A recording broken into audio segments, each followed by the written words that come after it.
Dishonored 2 gives a great first impression. It plays just like the first game and it looks great. Like the first game, you've got this gorgeously stylized world to explore with pastel colours and painted textures. During the tutorial there's a whale just slumped in the corner of the map lying in its own blood. It helps build the story and atmosphere of this world, populated by these interestingly designed characters. But that's about as far as this goes, because these characters can't just stand there, they have to speak, and that's when this stylish facade starts to break down. Take the intro for example. A grand reveal is made that the Empress Emily has a sister, who shows up unannounced to claim Emily's place on the throne. And not that you'd really think that was significant based on the characters' reactions. Your rightful Empress, Delilah Caldwin. Impossible. My mother had a sister? My dearest niece, hello. It's not true. My father was Emperor Yuhorn. Everyone sounds so bored and uninterested, and Corvo just sounds like a mopey Batman now. Every year, I think the anniversary of Jessamine's death will be easier, but it never is. But that stuff is only skin deep.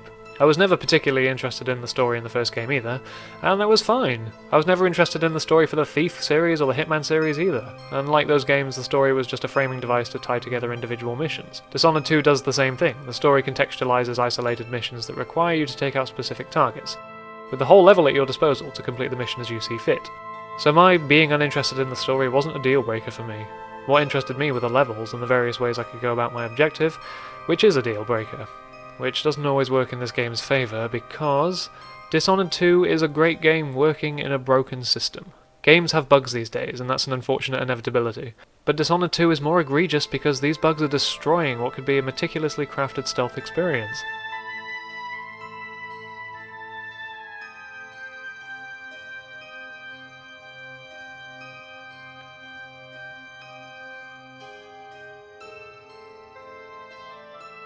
For the record, I was going for a no-kill stealth run. In the original Dishonored this was perfectly viable.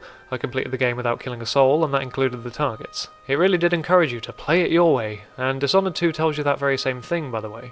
Play it your way. So I did, and my way involves keeping my presence to a minimum, and no kills. And whilst the mechanics certainly encourage this style of play on paper, in practice it doesn't always work. Part of the reason is that you're at the mercy of the checkpoint system. Checkpoints are few and far between, so if you've managed a long stretch without getting spotted, only for the AI on a guard to spot you from nowhere, it's frustrating. Additionally, it is possible for the checkpoints to occur as you're being spotted, meaning that should you need to reload, then you'll be spotted the second you load back in.